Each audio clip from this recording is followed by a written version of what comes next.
लोकहित अधिकार पार्टी जिंदाबाद जिंदाबाद जिंदाबाद। सामाजिक न्याय जिंदाबाद जिंदाबाद जिंदाबाद। हम लोग गांव गांव में संगठन का विस्तार करने का, बूथ स्तर विस्तार करने का एक संकल्प के साथ जो जन मुद्दा है, चाहे वो स्मार्ट मीटर के द्वारा, कॉर्पोरेट के द्वारा, सरकार के द्वारा लुटाए जा रहे बिजली बिल के खिलाफ लड़ाई की बात हो, चाहे ओबीसी छात्रवृत्ति रोकने के खिलाफ हम लोग जो पिछले दिनों पुतला दहन के माध्यम से पूरे राज्य में हम लोग ने आंदोलन का उलगुलान किए हैं, उसकी लड़ाई को और विस्तार और मजबूती से लड़ने की बात हो, चाहे ओबीसी आरक्षण का मुद्दा हो,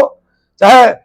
राज्य में जिस तरह से लूट खसोट अभी मैया योजना या अबुआ आवास के माध्यम से चल रही हो, चाहे 15वां वित्त की बात हो, चाहे नरेगा में जिस तरह से केंद्र सरकार सौतला व्यवहार करके झारखंड को रसतल में भेजने का काम हो रही हो, तमाम विषयों पर, चाहे वो महिला सम्मान की बात हो, युवाओं के साथ जो छलावा हो रही है सरकार के द्वारा, ये नियुक्ति पत्र एक दिखावा है, जैसे कि बताया था कि हर साल 5 लाख युवाओं को रोजगार देंगे, और आज 6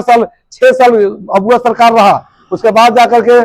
8,000 5,000 नियुक्ति पत्र के मार्केटिंग किया जा रहा है। तो इन सब के इनका पोल खोलने के लिए लोकहित अधिकार पार्टी सामाजिक न्याय की लड़ाई लड़ेगी, और भय भूख भ्रष्टाचार इस राज्य में जिस तरह से व्याप्त है, जिस तरह से गरीब गुरबा के साथ शोषण और बिना कमीशन लिए कोई काम नहीं हो रही है, उन तमाम विषयों को लेकर के लोकहित अधिकार पार्टी आज संकल्प लिया है जिला की बैठक में कि पूरा रांची जिला ही नहीं बल्कि रांची जिला इसकी शुरुआत करेगी, लेकिन पूरे राज्य में हम लोग गुलगुलान करेंगे सामाजिक न्याय का, और जाति जनगणना कराने के लिए सरकार पर दबाव बनाएंगे कि अब समय की मांग है, जाति जनगणना अवश्य लागू हो, और इस राज्य और पूरे देश में समान व्यवस्था में सभी स्तर का शिक्षा और चिकित्सा बिल्कुल निःशुल्क मिले जनता को, और वोटरों को भी वोटर पेंशन मिले, अन्यथा मान्यों को जो विधायक और सांसद और तमाम जो अधिकारी है उनका भी पेंशन अविलंब बंद हो। इन तमाम विषयों पर आज हम लोगों ने प्रस्ताव पारित किया है, और आने वाला समय में आपको धरातल पर लोकहित अधिकार पार्टी मुखर होकर इस राज्य में लड़ाई लड़ते दिखेगा। सबसे ज्यादा गरीब